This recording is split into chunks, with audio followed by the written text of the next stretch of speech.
भारत माता की। भारत माता की। उत्तर प्रदेश की गवर्नर आनंदीबेन पटेल, यहां के लोकप्रिय मुख्यमंत्री श्रीमान योगी आदित्यनाथ जी, उप मुख्यमंत्री ब्रजेश पाठक जी, केंद्रीय मंत्री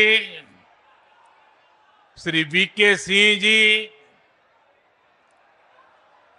उत्तर प्रदेश भारतीय जनता पार्टी के अध्यक्ष श्रीमान भूपेंद्र चौधरी जी, अन्य प्रतिनिधिगण और बुलंद के मेरे प्यारे भाइयों और बहनों,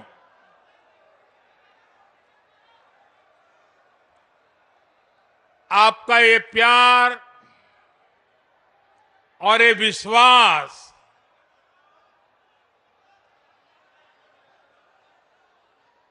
जीवन में इससे बड़ा सौभाग्य क्या हो सकता है।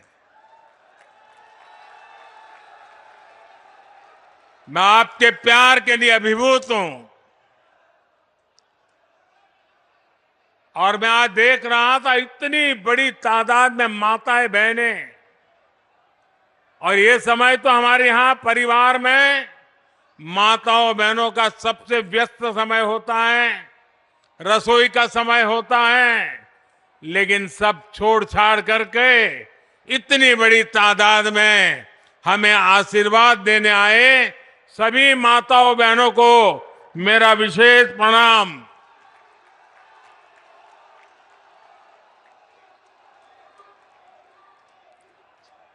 बाईस तारीख को अयोध्या धाम में प्रभु श्री राम के दर्शन हुए और अब यहां जनता जनार्दन के दर्शन का सौभाग्य मिला है। आज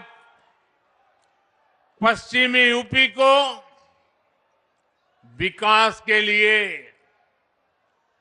19,000 करोड़ रुपए से अधिक के प्रोजेक्ट भी मिले हैं। ये project rail line, highway, petroleum pipeline,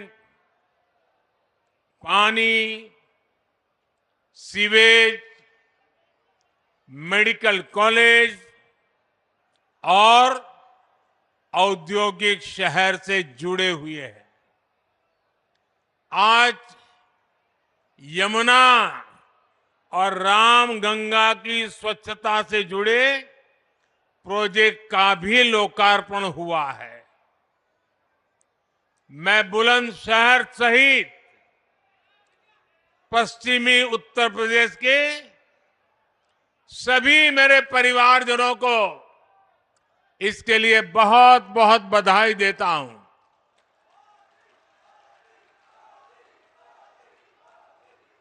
भाइयों और बहनों, इस क्षेत्र ने तो देश को कल्याण सिंह जी जैसा सपूत दिया है, जिन्होंने राम काज और राष्ट्र काज दोनों के लिए अपना जीवन समर्पित किया। आज वो जहां है, अयोध्या धाम को देखकर बहुत आनंदित हो रहे होंगे। ये हमारा सौभाग्य है कि देश ने कल्याण सिंह जी और उनके जैसे अनेक लोगों का सपना पूरा किया है। लेकिन अभी भी सशक्त राष्ट्र के निर्माण का, सच्चे सामाजिक न्याय का उनका स्वप्न पूरा करने के लिए हमें अपनी गति और बढ़ानी है। और जिसके लिए हमें मिलकर काम करना है।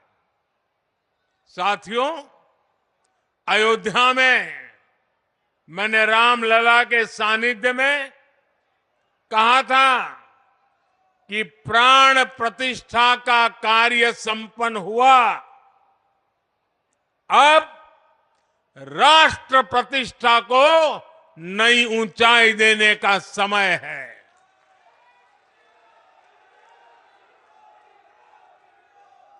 हमें देव से देश और राम से राष्ट्र के मार्ग को और प्रशस्त करना है। हमारा लक्ष्य साल 2047 तक भारत को विकसित राष्ट्र बनाना है। और लक्ष्य बड़ा हो तो उसके लिए हर साधन जुटाना होता है, सबको मिलकर के प्रयास करना पड़ता है। विकसित भारत का निर्माण भी यूपी के तेज विकास के बिना संभव नहीं है। इसके लिए हमें खेत खलिहान से लेकर ज्ञान, विज्ञान, उद्योग, उद्यम तक हर शक्ति को जगाना है। आज का ये आयोजन इसी दिशा में एक और कदम है, बड़ा कदम है, महत्वपूर्ण कदम है। साथियों, आजादी के बाद के दशकों में लंबे समय तक भारत में विकास को सिर्फ कुछ ही क्षेत्रों में सीमित रखा गया। देश का एक बहुत बड़ा हिस्सा विकास से वंचित रहा।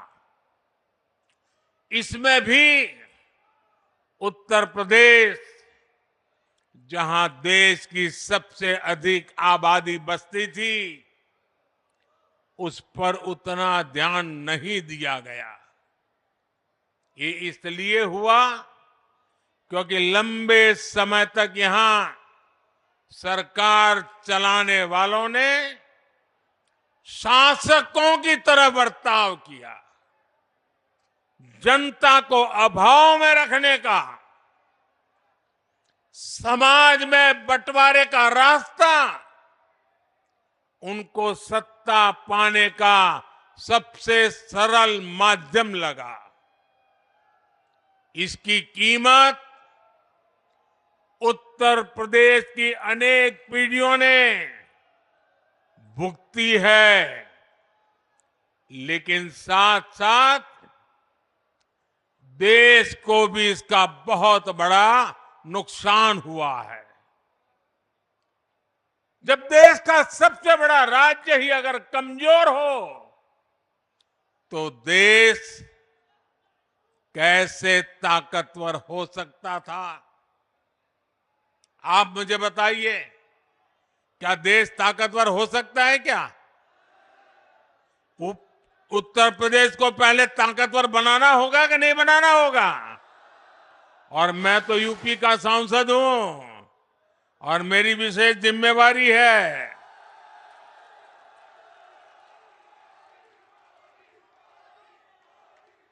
मेरे परिवारजनों, 2017 में डबल इंजन की सरकार बनने के बाद से यूपी में पुरानी चुनौतियों से निपटने के साथ ही आर्थिक विकास को नई गति दी है। आज का कार्यक्रम हमारी इस प्रतिबद्धता का प्रमाण है। आज भारत में 2 बड़े डिफेंस कॉरिडोर पर काम चल रहा है। उनमें से एक यूपी में, पश्चिमी यूपी में बन रहा है। आज भारत में नेशनल हाईवे का तेजी से विकास हो रहा है। उसमें से अनेक पश्चिमी यूपी में बन रहे हैं। आज हम यूपी के हर हिस्से को आधुनिक एक्सप्रेसवे से कनेक्ट कर रहे हैं। भारत का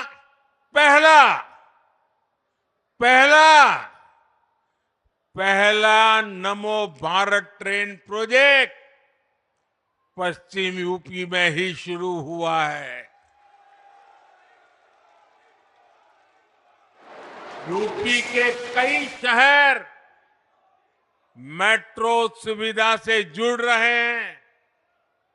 यूपी ईस्टर्न और वेस्टर्न डेडिकेटेड फ्रेट कॉरिडोर्स का हब बन रहा है।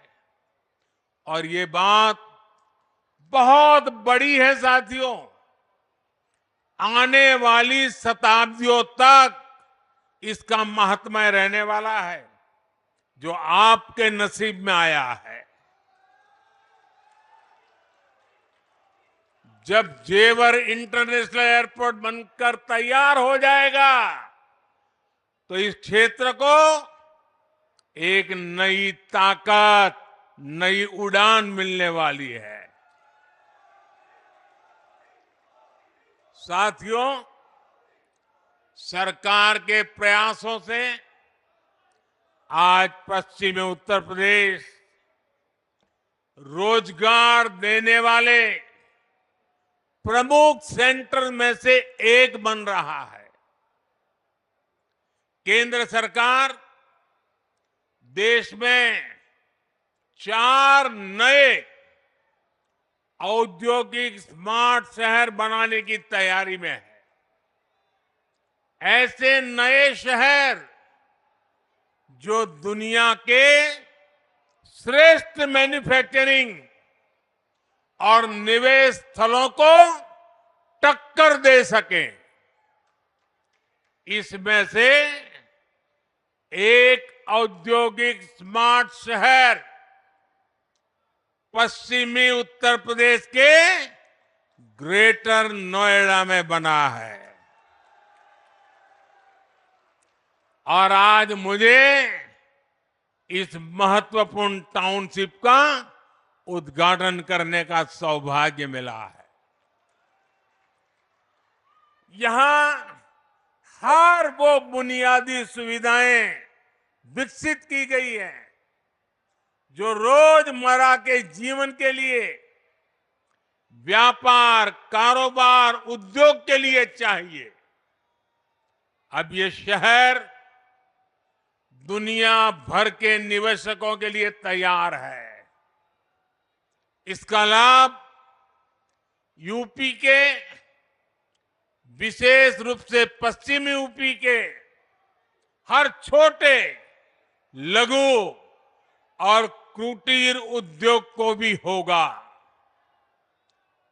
इसके बहुत बड़े लाभार्थी हमारे किसान परिवार, हमारे खेत मजदूर भी होंगे। यहां कृषि आधारित उद्योगों के लिए नई संभावनाएं बनेगी। साथियों, आप भी जानते हैं कि पहले खराब कनेक्टिविटी की वजह से किसान की पैदावार समय पर बाजार नहीं पहुंच पाती थी।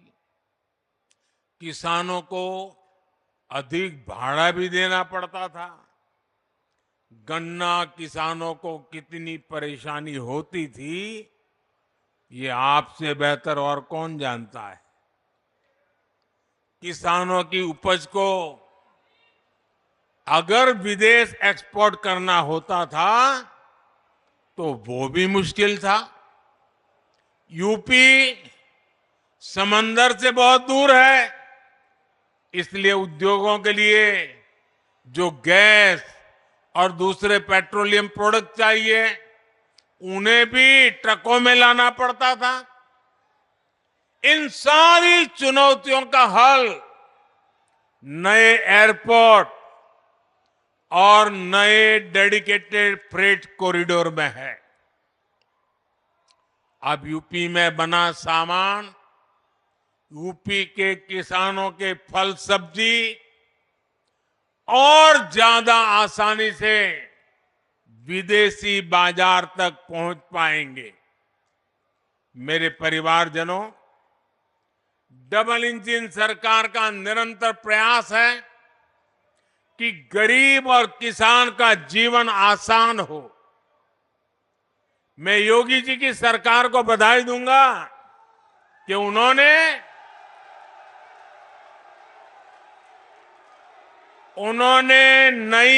नए पेराई सत्र के लिए गन्ने का मूल्य और बढ़ा दिया है। गन्ना किसान हो, गेहूं और धान किसान हो, सभी किसानों को पहले अपनी ही उपज का पैसा पाने के लिए लंबा इंतजार करना पड़ता था। लेकिन हमारी सरकार इस परिस्थिति से किसान को बाहर निकाल रही है। हमारी सरकार ने ये सुनिश्चित किया है, मंडी में अनाज बेचने पर किसान का पैसा सीधे किसान के बैंक अकाउंट में जाना चाहिए। डबल इंजन सरकार ने गन्ना किसानों से जुड़ी समस्याओं को भी लगातार कम करने का प्रयास किया है। गन्ना किसानों की जेब में ज्यादा से ज्यादा पैसे जाएं, इसके लिए हमारी सरकार इथेनॉल बनाने पर बल दे रही है। इस वजह से किसानों को हजारों करोड़ रुपए अतिरिक्त मिले। साथियों, किसानों का हित हमारी सरकार की सर्वोच्च प्राथमिकता है। आज सरकार हर किसान परिवार के इर्द गिर्द एक पूरा सुरक्षा कवच बना रही है। किसानों को सस्ती खाद मिलती रहे, इसके लिए बीते वर्षों में हमारी सरकार ने लाखों करोड़ रुपए खर्च किए हैं। दुनिया में आज यूरिया की जो बोरी 3,000 रुपए तक की मिल रही है, भारत के किसानों को 300 रुपए से भी कम में मिल रही है। आपने ठीक से सुना क्या? ये यूरिया की बोरी दुनिया में 3,000 रुपए तक में बिकती है, जबकि भारत सरकार आपको वो बोरी 300 से भी कम कीमत में देती है। अब देश ने और एक महत्वपूर्ण काम किया है, नैनो यूरिया बनाया है। इससे एक बोरी खाद की शक्ति एक बोतल में समा गई है। इससे भी किसानों को लागत कम होगी, बचत होगी। सरकार ने करोड़ों किसानों के खातों में पीएम किसान सम्मान निधि के 3.25 लाख करोड़ रुपए भी ट्रांसफर किए हैं। मेरे परिवारजनों, कृषि और कृषि आधारित अर्थव्यवस्था के निर्माण में हमारे किसानों का योगदान हमेशा से अभूतपूर्व रहा है। हमारी सरकार सहकारिता के दायरे को भी लगातार बढ़ा रही है। पैक्स हो, कोऑपरेटिव सोसाइटी हो, किसान उत्पाद संघ, एफपीओ हो, इनको गांव-गांव तक पहुंचाया जा रहा है। ये छोटे किसानों को बाजार की बड़ी ताकत बन रहा है। खरीद बिक्री हो, लोन हो, कोई फूड प्रोसेसिंग उद्योग हो, एक्सपोर्ट हो, ऐसे हर काम के लिए किसानों की सहकारी संस्थानों को प्रोत्साहित किया जा रहा है। ये छोटे से छोटे किसान को भी सशक्त करने का एक बहुत बड़ा माध्यम बन रही है। किसानों की एक बहुत बड़ी समस्या भंडारण की सुविधा के अभाव की भी रही है। हमारी सरकार ने भंडारण की सुविधाओं के निर्माण के लिए दुनिया की सबसे बड़ी योजना शुरू की है। इसके तहत पूरे देश में कोल्ड स्टोरेज का, भंडारण का नेटवर्क तैयार किया जा रहा है। साथियों, हमारा प्रयास है कि खेती किसानी को आधुनिक तकनीक से जोड़ा जाए। इसमें भी गांव में हमारी नारी शक्ति के माध्यम एक बहुत बड़ी ताकत बन सकता है और उस दिशा में हम काम कर रहे हैं। केंद्र सरकार ने नमो ड्रोन दीदी योजना शुरू की है। इससे महिलाओं के स्वयं सहायता समूहों को ड्रोन पायलट की ट्रेनिंग दी जा रही है। उन्हें ड्रोन दिए जा रहे हैं। भविष्य में ये नमो ड्रोन दीदी ग्रामीण अर्थव्यवस्था और खेती किसानी की बहुत बड़ी ताकत बनने जा रही है। साथियों, किसानों के लिए जितना हमारी सरकार ने काम किया है, उतना पहले किसी सरकार ने नहीं किया है। बीते 10 वर्षों में जन कल्याण की हर योजना का सीधा लाभ हमारे छोटे किसानों को मिला है। करोड़ों पक्के घर बने हैं, तो इनके बहुत बड़े लाभार्थी छोटे किसान और खेत मजदूर है। गांवों के करोड़ों घरों में पहली बार टॉयलेट बने हैं। पहली बार गांव के करोड़ों घरों में नल से जल पहुंचा है। इसका लाभ सबसे अधिक किसान परिवारों की मेरी माताओं बहनों को ही तो मिला है। पहली बार किसानों और खेत मजदूरों को भी पेंशन की सुविधा मिली है। पीएम फसल बीमा योजना से किसानों को मुश्किल समय में मदद मिली है। फसल खराब होने पर किसानों को 1.5 लाख करोड़ रुपए से ज्यादा दिए गए हैं। मुफ्त राशन हो, मुफ्त इलाज हो, इसके ज्यादातर लाभार्थी गांव के मेरे किसान परिवार और खेत मजदूर ही है। हमारा प्रयास है कि कोई भी लाभार्थी सरकार की योजना से वंचित न रहे। इसके लिए मोदी की गारंटी वाली गाड़ी गांव-गांव आ रही है। यूपी में भी लाखों लोग इस गारंटी वाली गाड़ी से जुड़े हैं। भाइयों और बहनों, मोदी की गारंटी है कि जल्द से जल्द देश के हर नागरिक को उसके लिए बनी सरकारी योजना का लाभ मिले। आज देश मोदी की गारंटी को गारंटी पूरा होने की गारंटी मानता है,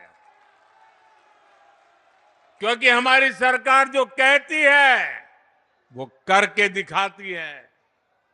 आज हमारा पूरा प्रयास है कि सरकार की योजना का लाभ हर लाभार्थी तक पहुंचे। इसलिए मोदी सैचुरेशन की गारंटी दे रहा है, 100% की गारंटी दे रहा है। जब सरकार 100% लाभार्थियों तक पहुंचती है तो किसी भेदभाव की गुंजाइश नहीं रह जाती। जब सरकार 100% लाभार्थियों तक पहुंचती है तो किसी भ्रष्टाचार की गुंजाइश भी नहीं रह जाती। और यही सच्चा सेक्युलरिज्म है, यही सच्चा सामाजिक न्याय है। गरीब किसी भी समाज में हो, उसकी जरूरतें उसके सपने समान है। किसान किसी भी समाज को हो, उसकी जरूरतें उसके सपने एक जैसे हैं। महिलाएं किसी भी समाज की हो, उनकी जरूरतें उनके सपने भी एक ही है। युवा किसी भी समाज के हो, उनके सपने उनकी चुनौतियां एक जैसी ही है। इसलिए मोदी बिना भेदभाव के हर जरूरतमंद तक तेजी से पहुंचना चाहता है। आजादी के बाद लंबे समय तक कोई गरीबी हटाओ का नारा देता रहा, कोई सामाजिक न्याय के नाम पर झूठ बोलता रहा, लेकिन देश के गरीबों ने देखा कि सिर्फ कुछ परिवारों के घर अमीरी आई, कुछ ही परिवारों की राजनीति फली फूली। सामान्य गरीब, दलित, पिछड़ा तो अपराधियों और दंगों से सहमा हुआ था। लेकिन अब देश में स्थितियां बदल रही है। मोदी ईमानदारी से आपकी सेवा में जुटा है। इसी का नतीजा है कि हमारी सरकार के 10 वर्षों में 25 करोड़ लोग, यह आंकड़ा बहुत बड़ा है, 25 करोड़ लोग गरीबी से बाहर निकले हैं। जो बाकी बचे हैं, उन्हें भी उम्मीद जगी है कि वे भी जल्द ही गरीबी को परास्त कर देंगे। साथियों, मेरे लिए तो आप ही मेरा परिवार है।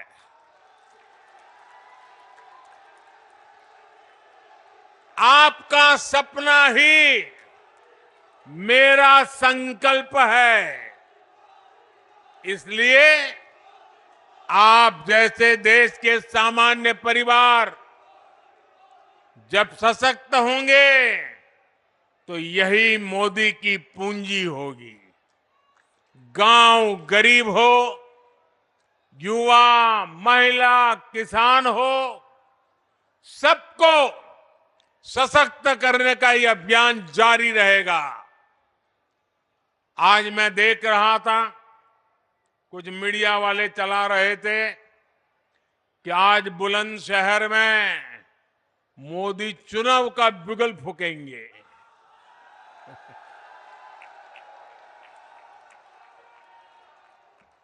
मोदी तो विकास का बिगुल फूंकता रहता है।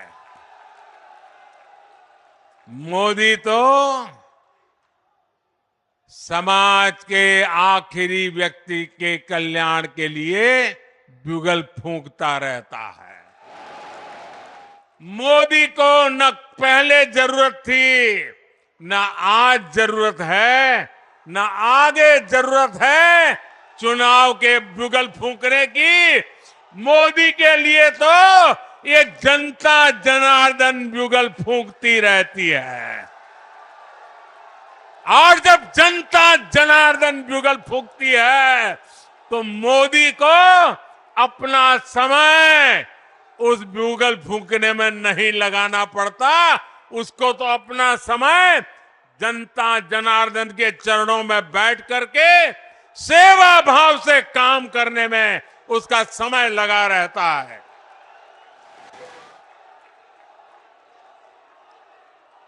एक बार फिर आप सभी को विकास कार्यों के लिए बहुत बहुत बधाई। मेरे साथ पूरी शक्ति से बोलिए, भारत माता की। शाबाश। भारत माता की। भारत माता की। बहुत बहुत धन्यवाद।